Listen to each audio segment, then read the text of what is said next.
レッスン1、持続可能な廃棄物管理。アンナさん、こんにちは。廃棄物を持続可能な方法で管理する効果的な方法について聞いたことがありますか？ジョンさん、こんにちは。廃棄物を減らすために採用できる戦略はいくつかあります。それは嬉しいですね。廃棄物の削減は環境保全にとって極めて重要です。絶対に。重要なステップの一つは、定期的にリサイクルを行うことです。リサイクルは廃棄物を埋め立て地から転用するのに役立ち、資源保護を促進します。もう一つの重要な点は、ビニール袋やストローなどの使い捨て品を最小限に抑えることです。再利用可能な代替品を使用することは、無駄を減らすためのシンプルでありながらインパクトのある方法です。有機性廃棄物をゴミ箱に捨てるのではなく、堆肥にすることも重要です。堆肥化により、有機物は自然に分解し、土壌を豊かにすることができます。その通りだ。埋め立て地からのメタン排出量を削減する素晴らしい方法です。効果的なコンポスト化のための具体的なガイドラインはありますか？はい、堆肥の山の中の緑色と茶色の材料の比率のバランスを取ることは重要です。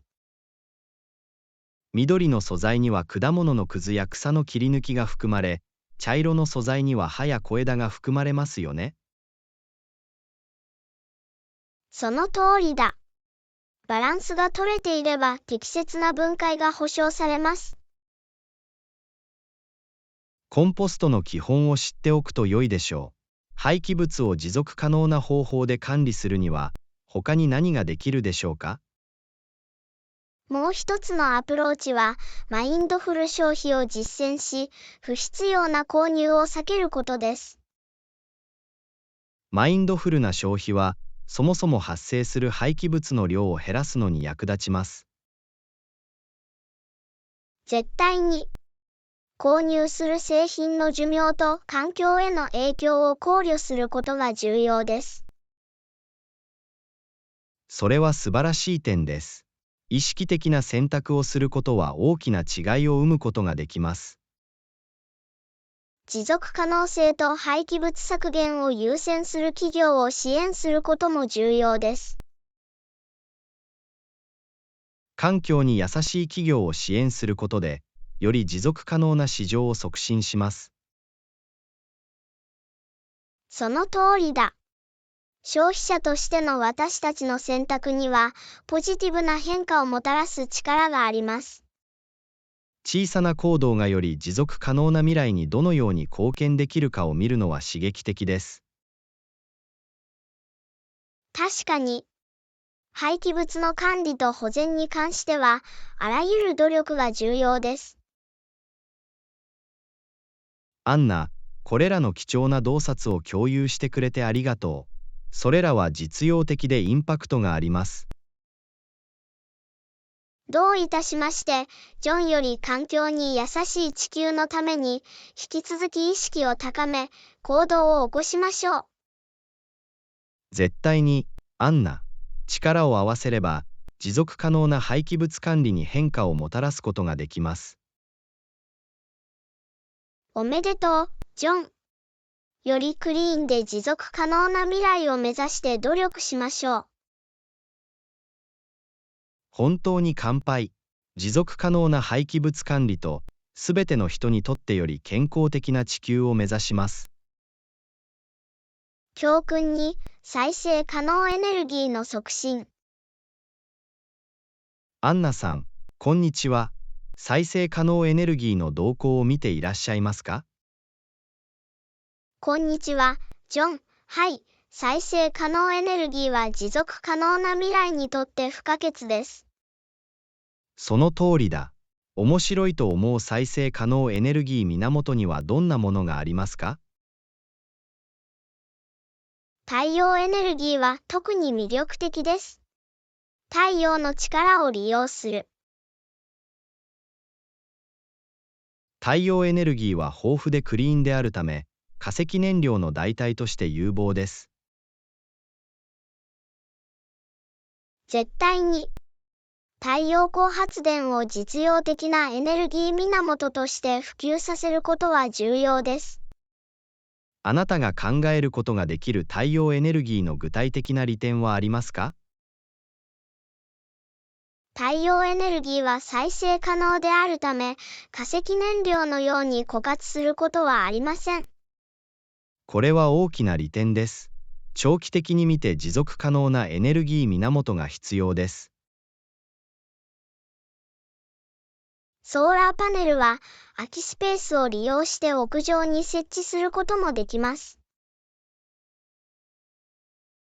それは便利です。これにより、個人や地域社会が自分たちで発電できるようになります。もう一つの興味深い再生可能エネルギー源は風力です。風力発電は何世紀にもわたって利用されてきましたが、現在ではさらに進歩しています。風力タービンは風の力を利用して発電することができます。それは印象的です。風力発電がより大規模に利用されているのを見るのは素晴らしいことです。風力発電所は強風パターンが一定している地域に建設されています。持続可能なソリューションとしての風力エネルギーの成長を目の当たりにするのはエキサイティングです。特筆すべきもう一つの再生可能エネルギー源は水力発電です。水力発電は流れる水を利用して発電しますよね。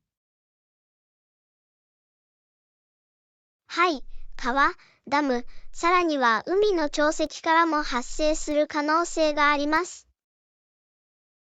水力発電は古くから使用されており、信頼できるエネルギー源です。確かに、これはクリーンで再生可能な発電方法です。再生可能エネルギー源へのシフトを見るのは心強いことです。絶対に。再生可能エネルギーへの投資は持続可能な未来への投資です。これらの洞察を共有してくれてありがとう、アンナ。再生可能エネルギーについての意識を高めることは重要です。どういたしまして、ジョン。これからも再生可能エネルギーの取り組みを推進し、支援していきましょう。間違いない、アナ。力を合わせれば、環境に良い影響を与えることができます。再生可能エネルギーの利点について広め、他の人々に行動を起こすよう促しましょう。乾杯、アンナ。クリーンで持続可能なエネルギーが原動力となる未来へ。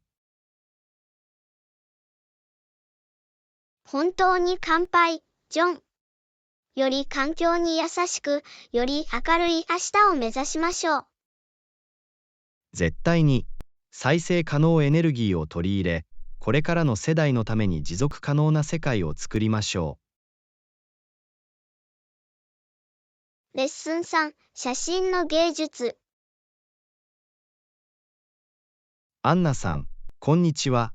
あなたは写真が好きだと聞きました。どんな被写体を撮影するのが好きですか？ジョンさん、こんにちは。風景や自然のシーンを捉えるのは魅力的です。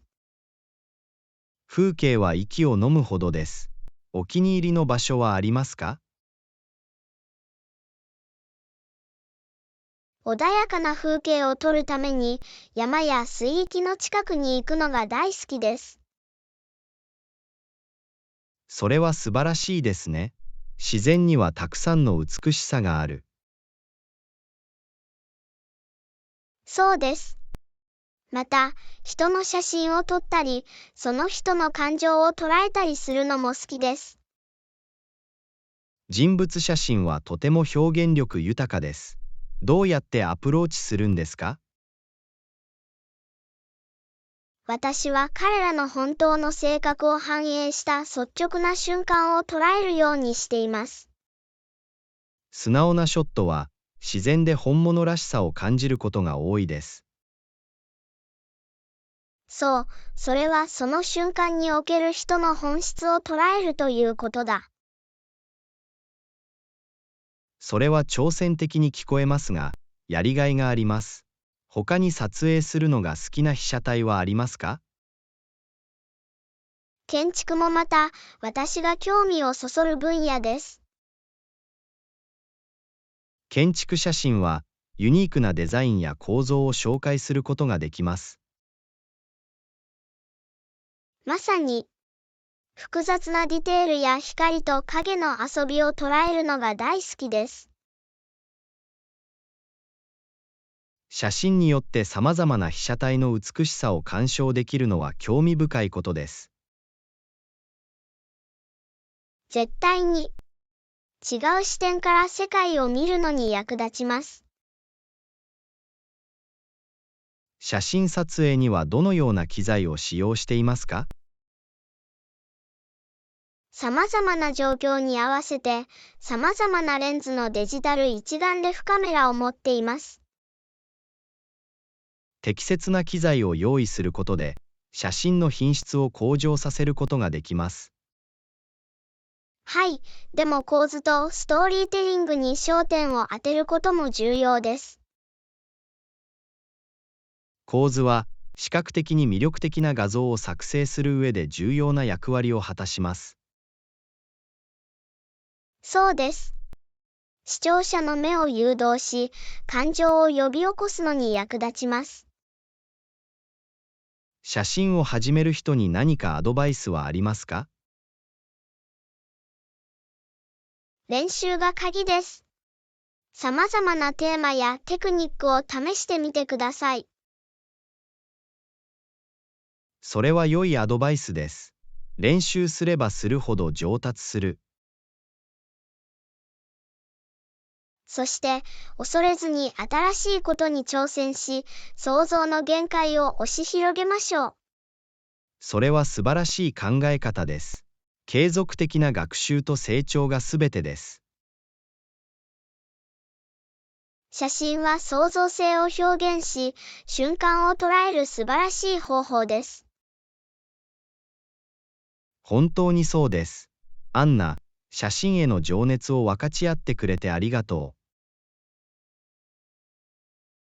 どういたしまして、ジョン他の人たちが写真の芸術を探求するきっかけになればいいなと思っています。他の人にもカメラを手に取ってもらい、自分だけの視点を捉え始めてもらいましょ絶対に、ジョン。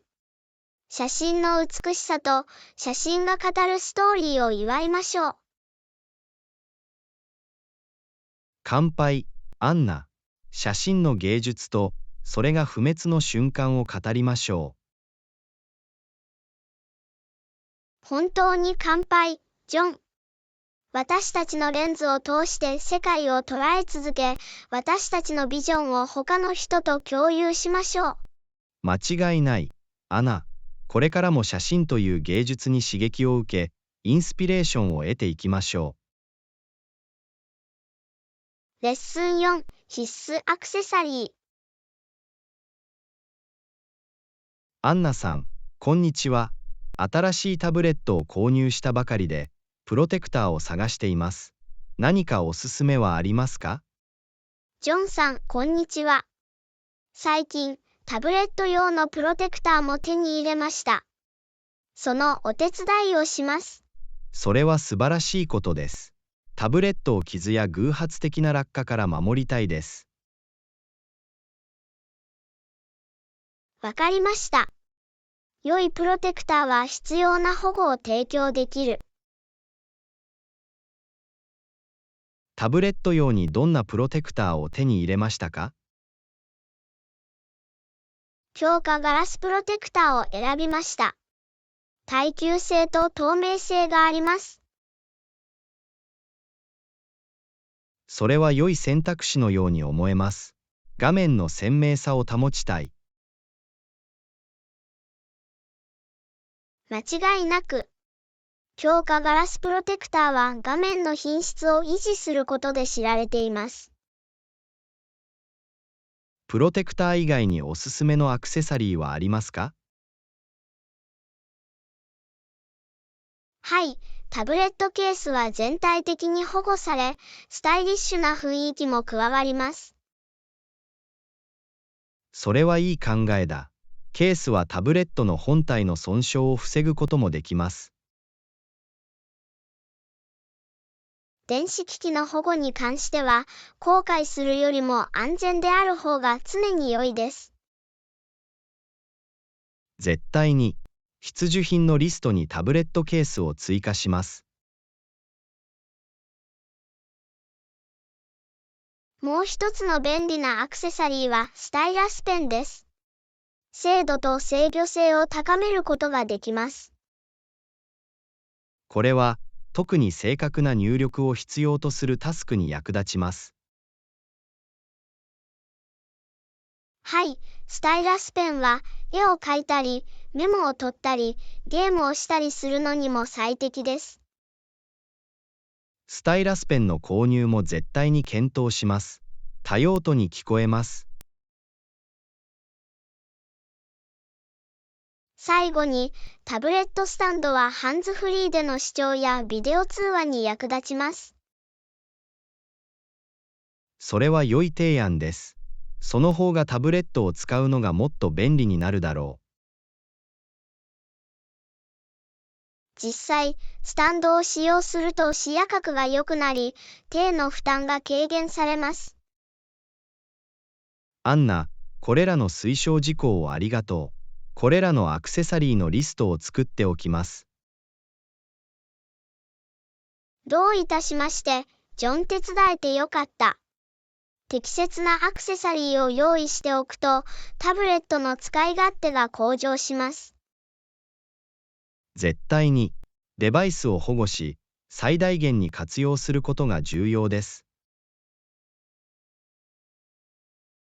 タブレットを最高の状態に保つために必要なアクセサリーがすべて揃っていることを確認しましょう。間違いない。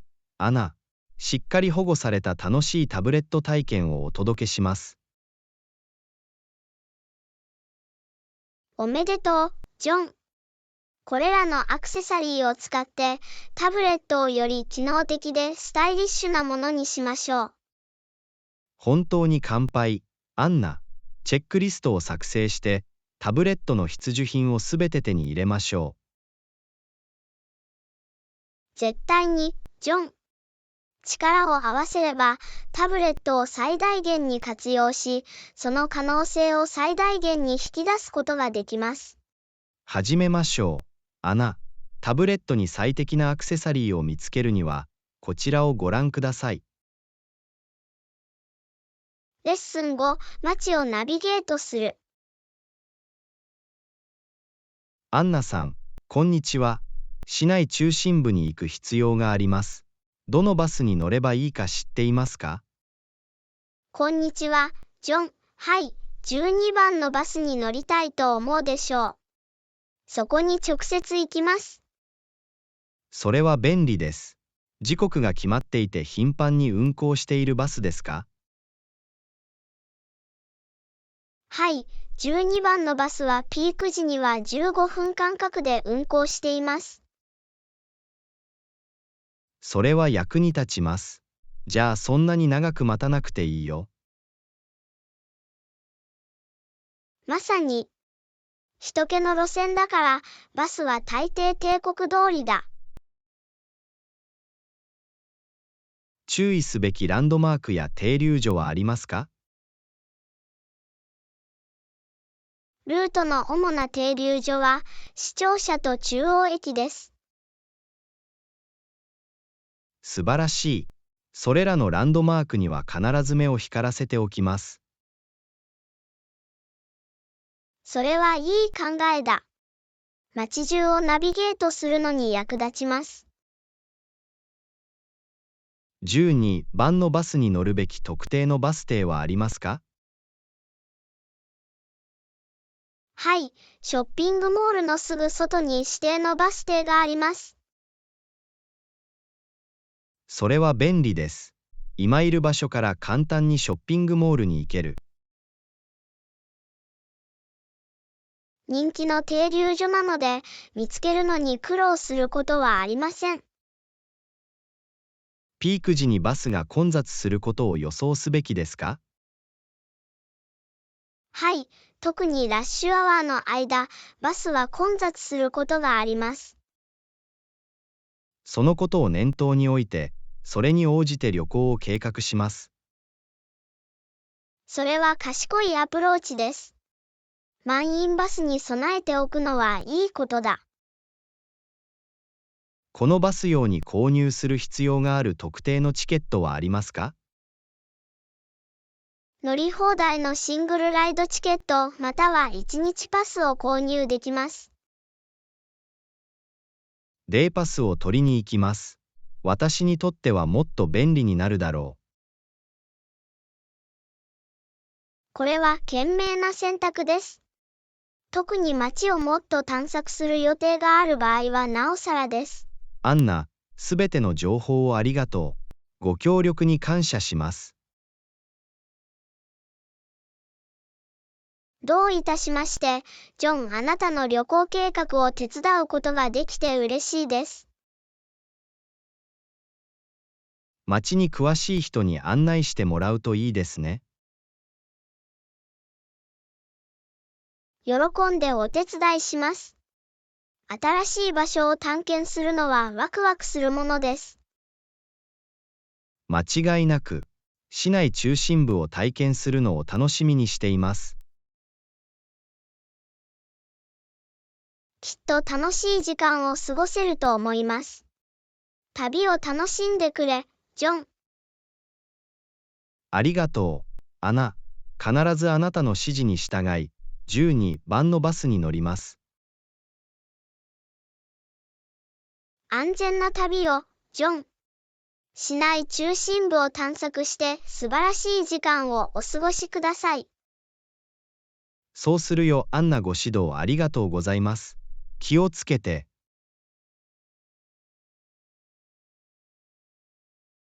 レッスン6、楽しい冒険。アンナさん、こんにちは。前回の旅行で素晴らしい時間を過ごしました。一緒ならもっと楽しい。こんにちは、ジョン。私は完全に同意します。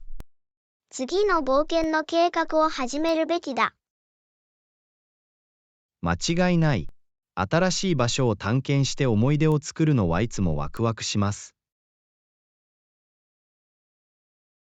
ハイキングに行くことを考えた方がいいと思う。自然とつながるには素晴らしい方法だ。それは素晴らしいアイデアです。風光明媚な景色を楽しんだり、運動したりすることもできます。まさに、ハイキングはアウトドアの美しさを鑑賞することを可能にします。さまざまなトレイルを調べて、自分のフィットネスレベルに合ったトレイルを選ぶことができます。はい、適度な難易度と魅惑的な風景を楽しめるトレイルを見つけましょう。頂上にたどり着き、息を飲むような景色を目の当たりにするのは素晴らしいことです。また、エネルギーを補給するために、スナックと水も用意する必要があります。良い点です。ハイキング中は水分補給と燃料補給が大切です。途中の素晴らしい瞬間をカメラで撮影することもできます。絶対に、私たちは自分の冒険を記録して他の人と共有することができます。ハイキング体験についての旅行記やブログを作成するのも楽しいでしょう。それは創造的なアイデアです。トレイル、チャレンジ、報酬について書くことができます。他の人にも自分のハイキングアドベンチャーに乗り出すように促すかもしれません。それは素晴らしいでしょう。私たちの経験を共有することは有益であると同時に刺激にもなります。ハイキングに行く前に天気予報もチェックしておきましょう。間違いなく、準備を整え、状況に合わせて適切な服装をすることが重要です。快適なハイキングシューズを履いたり、気温の変化に合わせて重ね着したりできます。準備不足よりも、準備しすぎた方が常に良いです。安全は私たちの最優先事項でなければなりません。ハイキングの計画を誰かに知らせるべきだ。はい、信頼できる人に私たちがどこにいるのか、いつ戻るのかを知らせることが重要です。万が一の場合に備えて、地図、コンパス、救急箱を持ち運ぶこともできます。素晴らしいアイデアです。適切なツールを装備することで、ハイキングをより安全に行うことができます。次の冒険にワクワクしているよ、ジョン。それは記憶に残るものになるだろう。同様に、アンナ、トレイルに出て、自然の美しさを楽しむのが待ちきれません。計画を始めて、次の冒険を忘れられないものにしましょう。絶対に、アンナ、一緒に、また楽しく充実した旅に出ましょう。楽しみにしてるよ、ジョン。次の冒険を特別なものにしよう。やってみよう。エキサイティングなハイキングと忘れられない体験をしましょう。乾杯、ジョン。一緒に過ごす時間を最大限に活用して、一生の思い出を作りましょう。本当に乾杯、アンナ。計画を始めて、次の冒険の準備をしましょう。レッスン7、仕事と休息のバランス。アンナさん、こんにちは。最近本当に頑張っています。生産性を維持することは大切ですよね。こんにちは、ジョン。絶対に。ただし、休憩や休息日も忘れないようにしてください。そうだね。健康的なワークライフバランスを維持するには、休息が不可欠です。充電して燃え尽き症候群を避けることが不可欠です。普段、どのようにリラックスしていますか？私は本を読んだり、自然の中を散歩したりするのが好きです。リラックスするのに役立ちます。素敵ですね。仕事を休み、自然と触れ合うことで元気を取り戻すことができます。あなたはどう、アンナ？忙しいスケジュールの中で、どうやって休息を取るの？私はマインドフルネス瞑想を実践するのが好きです。心を清め、心の平安を見つけるのに役立ちます。それは素晴らしいです。マインドフルネスは、ストレスを軽減し、集中力を高める強力なツールです。絶対に。私たちに喜びをもたらし、リラックスするのに役立つアクティビティを見つけることが重要です。私も同感です。趣味をしたり、大切な人と過ごしたりするのもリラックスに役立ちます。友人や家族との充実した時間は貴重です。それは慰めとサポートの源になり得ます。間違いなく、強力なサポートシステムを持つことは、全体的な健康にとって重要です。セルフケアを優先し、体のニーズに耳を傾けることが重要です。はい、セルフケアは利己的ではありません。心身の健康を維持するために必要です。絶対に。また、就業時間を通して定期的に休憩を取ることも忘れないようにしてください。それは良い思い出です。短い休憩を取ることで実際に生産性が向上する。はい、それは私たちの脳を再充電させ、集中力と創造性を維持するのに役立ちます。私は必ず定期的な休憩を仕事のルーチンに取り入れるつもりです。アドバイスありがとうございます。どういたしまして。ジョン・ワークライフバランスは長期的な成功と幸福の鍵であることを忘れないでください。アンナ、あなたのサポートに感謝します。お互いにセルフケアを優先するように励ましましょう。絶対に、ジョン。力を合わせれば、より健康的で充実したライフスタイルを築くことができます。ありがとう、アナ。休息と若返りの瞬間を見つけるために、意識的に努力しましょ同意しました、ジョン。仕事と休息の完璧なバランスを見つけましょう。乾杯、アンナ。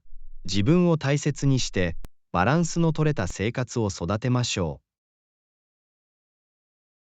本当に乾杯、ジョン。より健康で、幸せで、より生産的な未来へ。乾杯、アンナ。休憩や休息日も忘れないようにしましょう。レッスン8、洋服の買い物。アンナさん、こんにちは。ワードローブを更新する必要があります。素敵なシャツとズボンが欲しいです。まずそれを探そう。どんな色でも。こんにちは、ジョン。もちろん。洋服の買い物は楽しいものです。まず、様々な店舗をチェックすることから始めましょう。それは計画のように聞こえます。私はスタイリッシュで着心地の良いシャツが好きです。あなたはどう？私も同感です。快適さが鍵です。面白い絵やグラフィックデザインのシャツも好きです。それはいい考えだ。ユニークなパターンは衣装に個性を加えることができます。パンツについてですが、特定のスタイルや素材を考えていることはありますか？私は様々な選択肢を受け入れています。私は大抵ブラックやネイビーのような多彩な色のスリムフィットパンツを選びます。スリムフィットパンツは素晴らしい選択です。モダンでテーラードなルックスです。絶対に自分にぴったり合い、自信を持てる服を見つけることが大切です。いくつかの店舗を訪れ、様々なオプションを試して、自分に最適なものを見てみましょう。それは計画のように聞こえます。服を試着してみると、その服が私たちの体にどのように見えるか、感じられるかがわかります。また、様々なスタイルや色を試してみる良い機会でもあります。私も同感です。何か新しいことに挑戦することはワクワクするし、新しいファッションの好みを見つけるのにも役立ちます。聖地を検討することを忘れないでください。快適さには通気性のある高品質の素材が重要です。そうだね。一日中長持ちし、快適に過ごせる服に投資する価値があります。また、オンラインストアで幅広いオプションと競争力のある価格を確認することもできます。オンラインショッピングは便利で、様々なブランドを探索できます。購入前に必ずサイズ表を確認し、カスタマーレビューを読んでください。良い点です。提供された寸法に基づいて、服がうまくフィットすることを確認することが重要です。完璧なシャツとパンツが見つかったら、お揃いのアクセサリーを考えてみましょう。アクセサリーは装いを盛り上げてくれます。スタイリッシュな時計やベルトは仕上げの仕上げにぴったりです。絶対に。アクセサリーは私たちの個人的なスタイルを表現する機会を与えてくれます。ワードローブに新しく追加されるものを見つけてワクワクしています。さあ、ショッピングの冒険を始めましょう。やってみよう、ジョン。気に入る素敵なシャツとパンツを探してあげよう。ありがとう、アナ。あなたのファッションの専門知識は大歓迎です。買い物に行こう。教訓9、市場で目立つこと。アンナさん、こんにちは。事業を発展させるにあたり、お客様の問題点を理解することが重要です。賛成ですか？こんにちは、ジョン。絶対に。お客様の課題を知ることは、より良いソリューションを提供するのに役立ちます。まさに、彼らが抱える問題点を理解すれば、差別化を図る方法についてブレインストーミングを行うことができます。それは素晴らしいアプローチです。顧客を引きつけるには、市場で目立つことが重要です。競合他社と一線を画す独自のセールスポイントを特定することに焦点を当てるべきです。同意した。何か違うものを提供したり、独自の方法で問題を解決したりすることで、競争力を高めることができます。私たちのビジネスをどのように差別化できるかについて、何か最初のアイデアはありますか？一つのアイデアは、優れた顧客サービスを提供することです。さらに上を目指すことで、心に残る印象を与えることができます。素晴らしい提案です。お客様を注意深く丁寧に扱うことで、信頼と忠誠心を築くことができます。もう一つのアイデアは、効果的なストーリーテリングとビジュアルデザインを通じて、記憶に残るブランドアイデンティティを作成することです。それは素晴らしい点です。強いブランドプレゼンスは顧客を引きつけ、私たちの認知度を高めることができます。製品の革新にも注力できます。独自の機能を開発することで、当社の製品を際立たせることができます。イノベーションが鍵です。顧客からのフィードバックに基づいて製品を継続的に改善することが成功につながります。さらに、パートナーシップやコラボレーションを検討してリーチを拡大し、多様なソリューションを提供することもできます。コラボレーションは新鮮な視点をもたらし、新しい市場への参入に役立ちます。また、差別化を図るためには、マーケティングと効果的なコミュニケーションの力を考慮する必要があります。絶対に、説得力のあるメッセージを作成し、ターゲットオーディエンスにリーチすることで、目立つようになります。市場調査に投資することで、貴重な洞察が得られ、お客様のニーズに合わせてサービスを調整するのに役立ちます。研究は非常に重要です。ターゲット市場を理解することが、意思決定と差別化戦略の指針となります。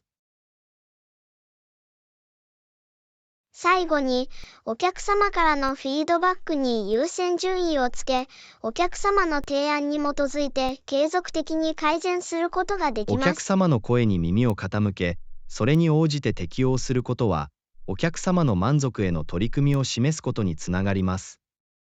同意しました、ジョン。これらのアイデアに焦点を当てることで、差別化を図り、市場で強い存在感を築くことができます。ありがとう、アナ。ご意見に感謝します。協力してこれらの戦略を実行し、当社の事業を際立たせましょう。どういたしまして、ジョン。私たちのビジネスが繁栄するのを見てワクワクしています。市場に変化をもたらしましょう。絶対に、アンナ。差別化を図り、お客様に並外れた価値を提供しましょう。力を合わせれば、成功を収めましょう。本当に一緒だよ、ジョン。目立って、ポジティブな影響を与えましょう。明るい未来へ。乾杯、アンナ。私たちの差別化と成功への道のりへ。レッスン10、自家製アイスクリームへの渇望。アンナさん、こんにちは。最近自家製アイスクリームが欲しくなっています。すごいですね。こんにちは、ジョン。絶対に。自家製アイスクリームの味には何か特別なものがあります。私も同感です。鮮度と風味は他に類を見ません。家でアイスクリームを作ったことはありますか？はい、持っています。楽しくて美味しいアクティビティです。さらに、好みに合わせてフレーバーをカスタマイズできます。それは素晴らしいです。作り方を学びたいです。好きなアイスクリームのフレーバーはありますか？ああ、どこから始めればいいの？チョコレートやバニラなどのクラシックなフレーバーが大好きですが、ラベンダーハニーや塩キャラメルなどのユニークな組み合わせを試すのも楽しいです。それらのフレーバーは素晴らしいですね。私はどちらかというとフルーティーなタイプです。私はストロベリーやマンゴーのようなフレーバーが好きだ。フルーティーなフレーバーは、特に夏の間は爽やかです。自家製アイスクリームのレシピをいくつか見てみましょう。それは素晴らしいアイディアだ。自分でアイスクリームを作ってみてワクワクするよ。おすすめのレシピはありますか？簡単なレシピの一つは、基本的なバニラアイスクリームです。ミルク、クリーム、砂糖、バニラエキスが必要です。そのままでも他のデザートと合わせても楽しめる定番のフレーバーです。美味しそう。クラシックなフレーバーから始めるというアイディアが好きです。それを作る過程は？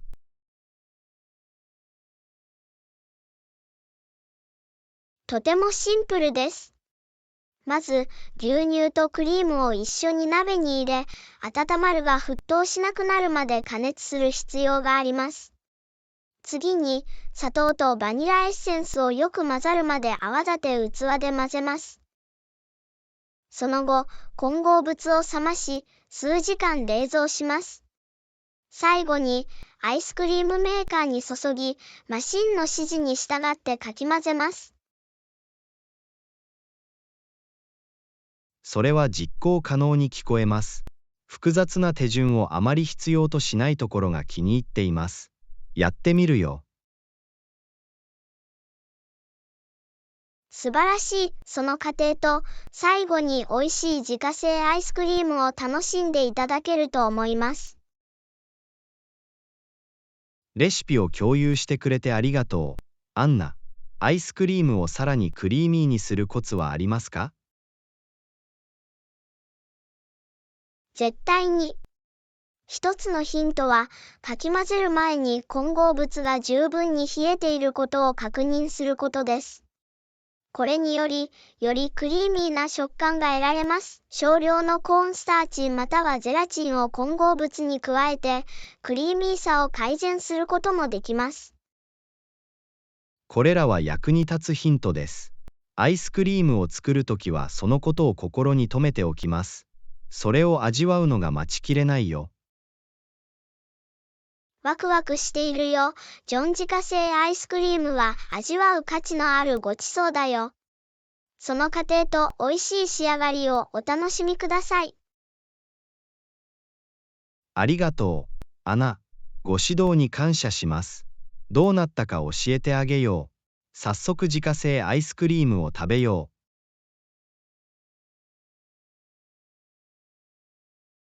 計画みたいだね。ジョン楽しみにしてるよ。アイスクリーム作りの冒険を楽しんでください。そうするよアンナ。もう一度、ありがとう。甘党を満足させるために自家製アイスクリームをどうぞ。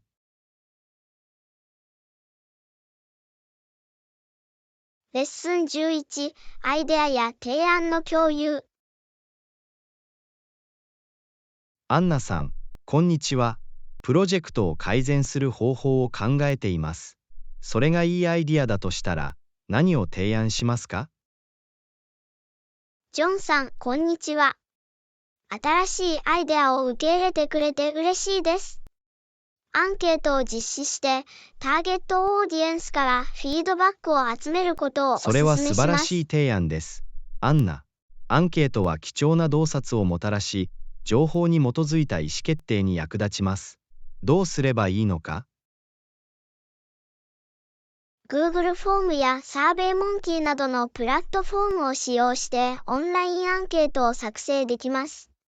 プロジェクトの特定の側面に対応する質問をデザインし、アンケートへのリンクをオーディエンスと共有します。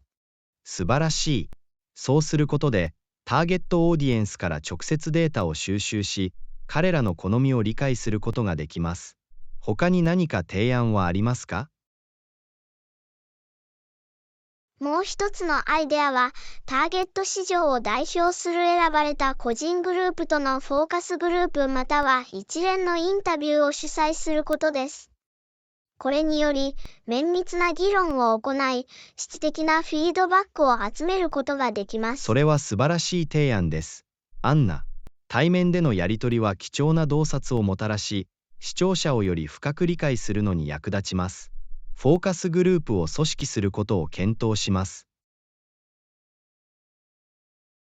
さらに、競合他社の戦略を分析し、差別化できる分野を特定することもできます。これにより、競争上の優位性が得られます。それは賢いアプローチだよアンナ。競合他社の強みと弱みを理解することは、私たちが効果的に位置づけるのに役立ちます。競合他社を徹底的に分析します。もう一つの提案は、業界の他の企業やインフルエンサーとのパートナーシップを模索することです。コラボレーションはリーチを拡大し、より多くの視聴者を引きつけることができます。素晴らしいアイディアだね、アンナ。他の人と提携することで、新鮮な視点が得られ、新しい機会への扉が開かれます。これからコラボレーションの可能性についてリサーチを始めます。また、ソーシャルメディアプラットフォームを活用して視聴者と交流し、強力なオンラインプレゼンスを構築することも検討する必要があります。ターゲット市場とつながる効果的な方法です。それは素晴らしい点です。アナ、ソーシャルメディアはコミュニケーションとブランド構築のための強力なツールです。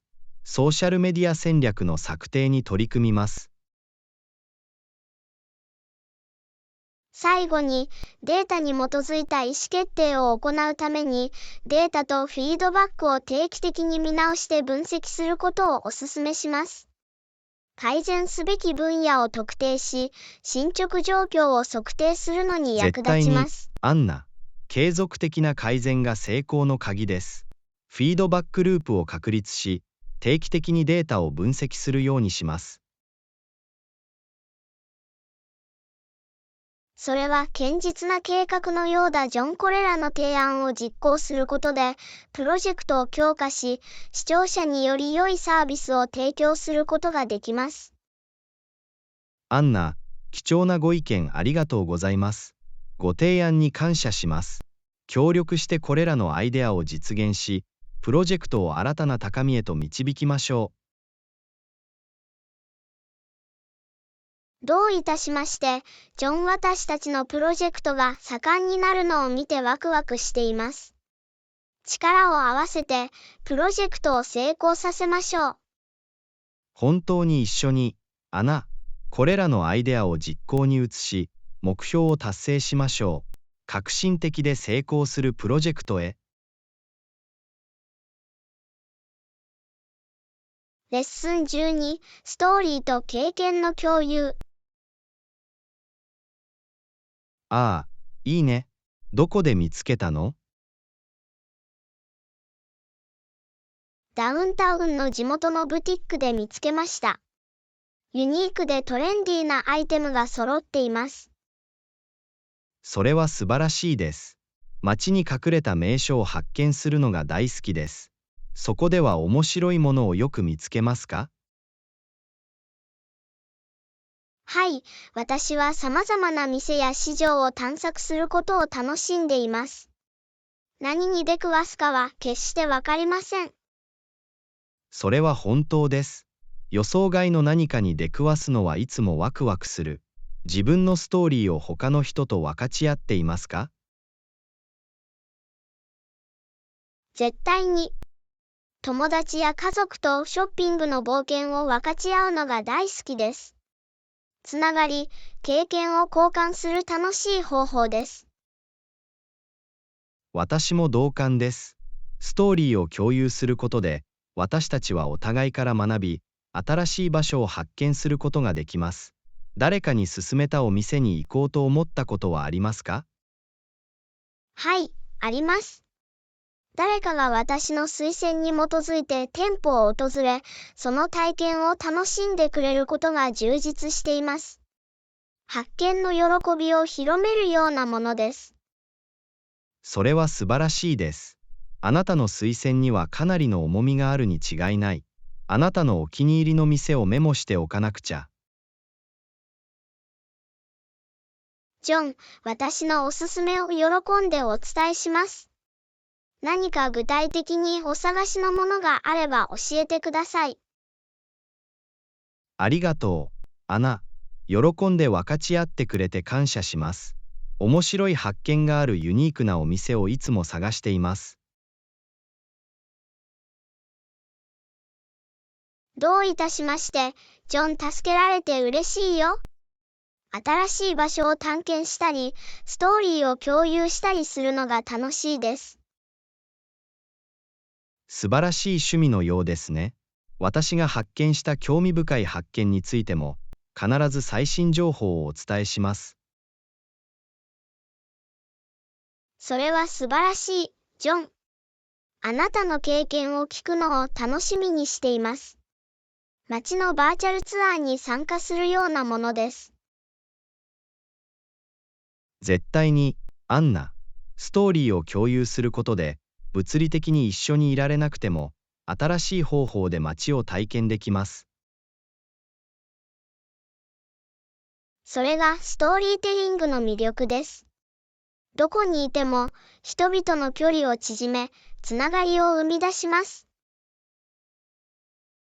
全くその通りだよ。アンナ。ストーリーには、距離を埋め、共有体験を生み出す力があります。これからも分かち合い、お互いに刺激し合っていきましょう。これ以上同意できないわ、ジョン。ストーリーテリングの楽しさと、私たちを待っている冒険が待っています。ストーリーを展開させましょう。乾杯、アンナ。私たちの物語が他の人に刺激を与え、喜びをもたらしますように。ストーリーが流れ続け、つながりが深まり続けましょう。レッスン13、地元のブティックを探索する。ああ、いいね。どこで見つけたの？ダウンタウンの地元のブティックで見つけました。ユニークでトレンディーなアイテムが揃っています。それは素晴らしいです。地元のブティックにはよく行きますか？はい、私は様々な店や市場を探索することを楽しんでいます。何に出くわすかは決してわかりません。それは本当です。予想外の何かに出くわすのはいつもワクワクする。この近辺で他に面白いブティックは見つかりましたか？間違いない。数ブロック先には手作りのジュエリーを豊富に取り揃えた別のブティックがあります。手作りのジュエリーは魅力的に聞こえます。確認しなくちゃ。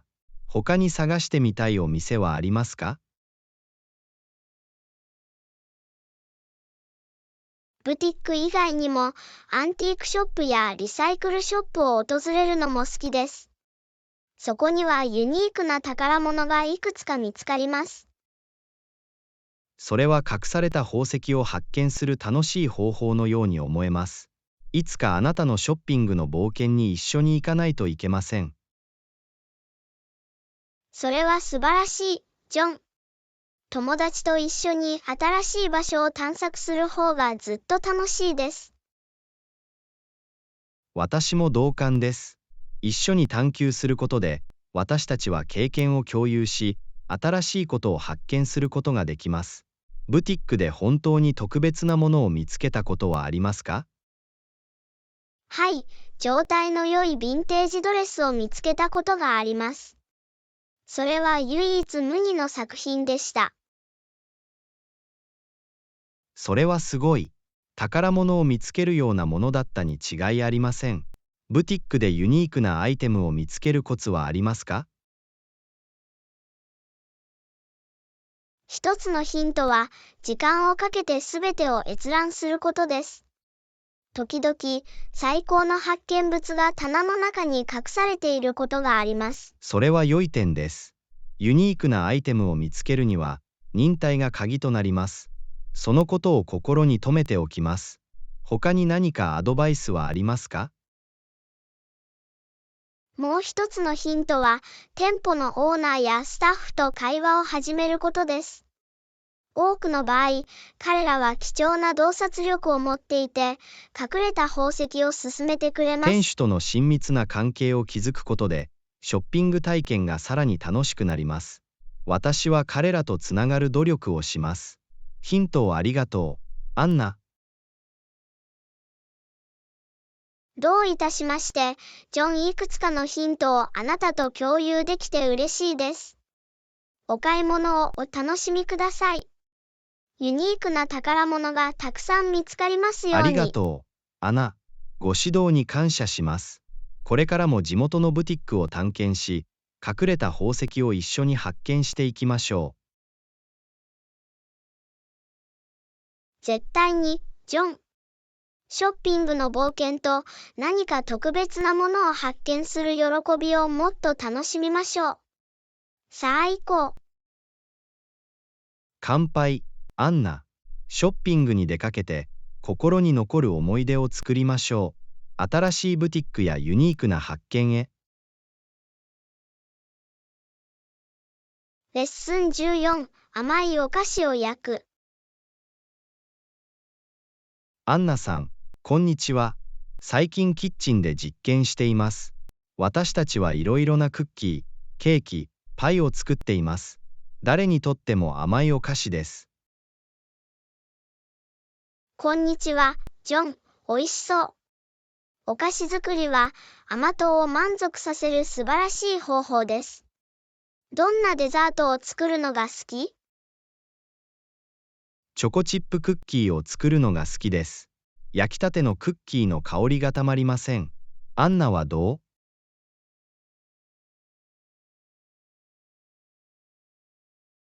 私はアップルパイを焼くのが大好きです。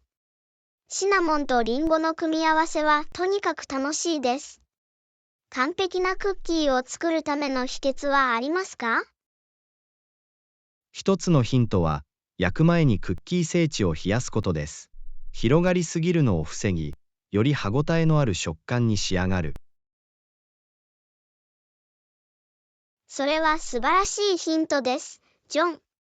次回クッキーを焼くときには、そのことを心に留めておきます。フレーク状のパイセーチを作るコツはありますか？絶対に。セーチを作るときに冷たいバターと氷水を使うのがコツです。層を作るのに役立ち、お好みのフレーク感が得られます。そんなことは知らなかった。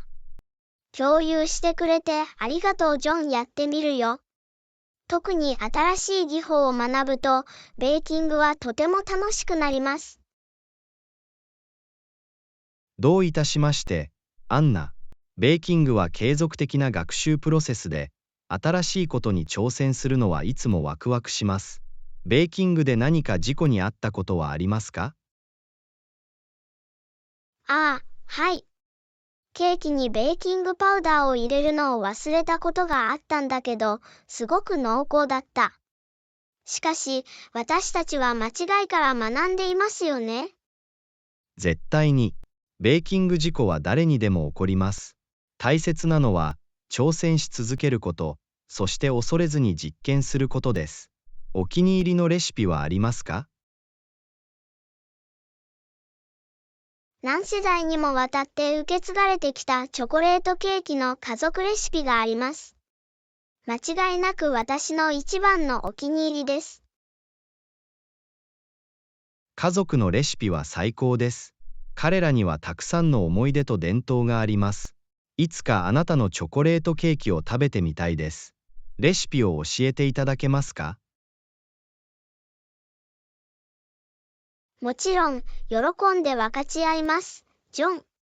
私の家族と同じくらい、あなたもきっと楽しんでいただけると思います。ベーキングは人々を結びつける。ありがとう、アナ。喜んで分かち合ってくれて感謝します。お菓子作りは、他の人とつながり、お菓子を通して喜びを広める素晴らしい方法です。どういたしまして、ジョン・ベーキングは人々を笑顔にする世界共通語だ。これからも焼き続けて、私たちのスイーツをシェアしていきましょう。絶対に、アンナ。これからもっとたくさんのベーキングアドベンチャーと美味しいお菓子にふける喜びを味わってください。焼き続けよレッスン15、芸術的なツールとテクニック。アンナさん、こんにちは。最近、いくつかの絵画プロジェクトに取り組んでいます。絵を描くには、ブラシとローラーが必要でした。他のプロジェクトに必要なのは？こんにちは、ジョン。それは面白いです。アートプロジェクトが異なれば、必要なツールも異なるのは驚くべきことです。他にどんなツールが必パレット要でしたか？とペイントも必要でした。色を混ぜることはペインティングプロセスの重要な部分です。同意するよ、ジョン。良いパレットは色をブレンドして独特の色合いを作るのに役立ちます。特定のペイント技法は使ったんですか？はい、ウェットオンウェットとドライブラッシングの両方のテクニックを試しました。ウェットオンウェットはソフトな見た目になり、ドライブラッシングでは質感が増します。それは魅力的だ。様々な技法が絵画の仕上がりを完全に変えることができます。他の技法を試したことはありますか？また、半透明の色を重ねて作品に深みと豊かさを出すグレージングも試しました。グレージングは興味をそそられます。絵画に美しい明るさを添えるに違いない。好きな色はありますか？私はブルースとグリーンを扱うのが好きです。それらは静けさと自然の感覚を呼び起こします。あなたはどう、アンナ？好きな色は？ブラウンやオレンジのような温かみのあるアースカラーに惹かれます。地に足がついて居心地が良いと感じさせてくれます。色は私たちの感情に大きな影響を与えます。絶対に、アンナ。色には様々な感情を呼び起こし、作品の雰囲気を醸し出す力があります。本当に魅力的です。他のアート形式を試したことはありますか？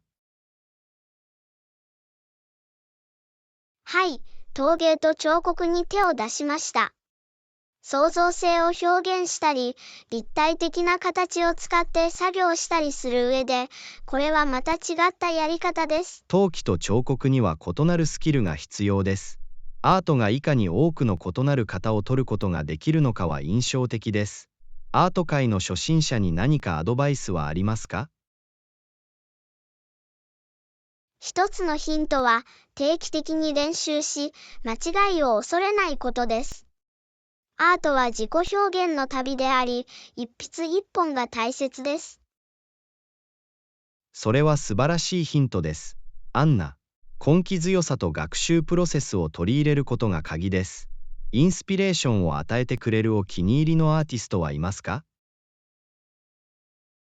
フィンセント・バンゴッホの作品にインスパイアされています。彼の鮮やかな色使いと表現力豊かな筆致は本当に魅力的です。ゴッホの芸術は時代を超越しています。彼のユニークなスタイルは、何世代にもわたる芸術家にインスピレーションを与え続けています。共有してくれてありがとう、アンナ。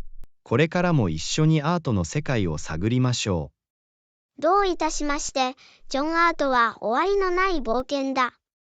想像を続け、探求し、インスピレーションを得ましょう。さあ、私たちの芸術の旅へ。乾杯、アンナ。私たちの芸術的努力が私たちに喜び、充実感、そして無限の創造性をもたらしますように。